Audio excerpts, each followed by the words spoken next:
आखिर चिराग पासवान ने बिहार के रण में उतरने की क्यों ठान ली है? इसके पीछे की इनसाइड स्टोरी क्या है? चिराग पासवान का चुनाव लड़ने का फैसला एक तीर से कई निशाने साधने जैसा है।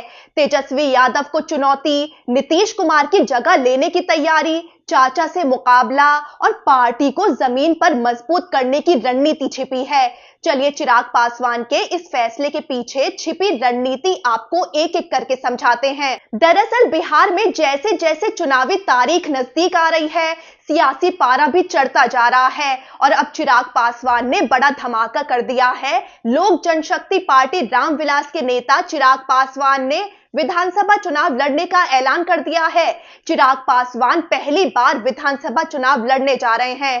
पार्टी की हालिया बैठक में यह प्रस्ताव पास किया गया है कि चिराग किसी सामान्य सीट से ही चुनाव लड़ेंगे। अब इसे सिर्फ एक सामान्य चुनावी घोषणा समझना भूल मत कीजिएगा, क्योंकि इसके पीछे बहुत बड़ी राजनीतिक रणनीति छिपी है। पहले सबसे बड़ा सवाल, आखिर चिराग पासवान ने खुद चुनावी मैदान में उतरने का फैसला क्यों लिया? दरअसल अब तक चिराग पासवान की छवि केंद्र के नेता की रही है, यानी दिल्ली की राजनीति के खिलाड़ी, लेकिन अब वो खुद को बिहार की जमीन से जोड़ने की कोशिश कर रहे हैं। उन्हें पता है कि अगर एलजेपी को जमीनी स्तर पर मजबूत करना है तो खुद को जमीनी नेता के तौर पर साबित करना होगा। ये फैसला सिर्फ चुनावी रणनीति नहीं बल्कि उनके पूरे राजनीतिक भविष्य का टर्निंग पॉइंट है। दूसरा बड़ा सवाल, क्या चिराग पासवान एनडीए में नीतीश का विकल्प बनने की तैयारी कर रहे हैं? दरअसल एक बात बिहार की राजनीति में खुलकर कही जा रही है कि नीतीश कुमार का ये आखिरी विधानसभा चुनाव हो सकता है। एनडीए लंबे समय से एक युवा चेहरे की तलाश में है। ऐसे में चिराग पासवान की नजर उस खाली कुर्सी पर है।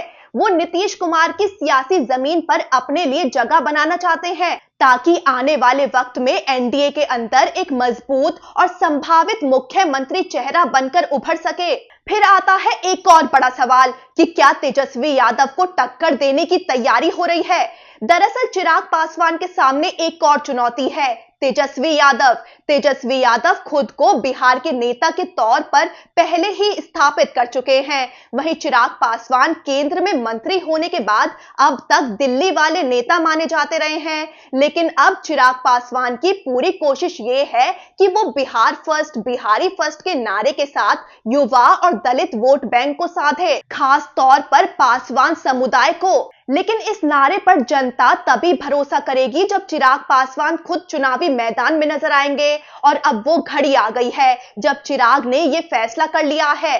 फिर आता है सवाल कि क्या इस फैसले के जरिए एलजेपी को मजबूती देने की कोशिश हो रही है? रामविलास पासवान के निधन के बाद एलजेपी कई टुकड़ों में बंट गई थी। चाचा भतीजे की लड़ाई ने पार्टी की हालत और खराब कर दी थी, लेकिन 2024 के लोकसभा चुनाव में चिराग पासवान की पार्टी ने जबरदस्त वापसी की। 5 में से 5 सीटें जीतकर 100% स्ट्राइक रेट रहा। अब चिराग पासवान का टारगेट है विधानसभा चुनाव, ताकि पार्टी को बूथ स्तर तक मजबूत किया जा सके। उनका फोकस है दलित वोट, खासकर पासवान समुदाय, जिसे उनके चाचा पशुपति पारस अपने पाले में करने की कोशिश कर रहे हैं। फिर आती है इस फैसले के पीछे चाचा पशुपति पारस को सियासी मात देने की रणनीति। चिराग पासवान और पशुपति पारस के बीच विरासत की जंग किसी से छिपी नहीं है। 2024 में बीजेपी ने चिराग का साथ देकर पारस को साइडलाइन कर दिया था। अब विधानसभा चुनाव में खुद उतरकर चिराग ये संदेश देना चाहते हैं कि असली उत्तराधिकारी वही हैं, और इस चुनाव के जरिए वो अपने चाचा को सियासी तौर पर पूरी तरह चित करने की योजना बना रहे हैं।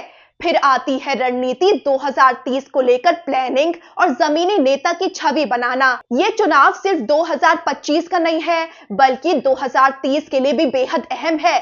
चिराग का लक्ष्य है खुद को बिहार के उन नेताओं की लीग में लाना जहां नीतीश और तेजस्वी यादव जैसे नाम हैं। वो ये देखना चाहते हैं कि वो सिर्फ दिल्ली के नेता नहीं बल्कि बिहार की मिट्टी से जुड़े एक जमीनी नेता हैं। और अगर 2030 में एनडीए मुख्यमंत्री का चेहरा तलाशे तो चिराग पासवान उस रेस में आगे रहे। तो चिराग पासवान का चुनाव लड़ने का फैसला बड़ी सियासी चाल है। तेजस्वी यादव को चुनौती, नीतीश की जगह लेना, चाचा से मुकाबला और पार्टी को जमीन पर मजबूत करना। अब देखना यह होगा कि बिहार की जनता इस चिराग को कितनी रोशनी देती है।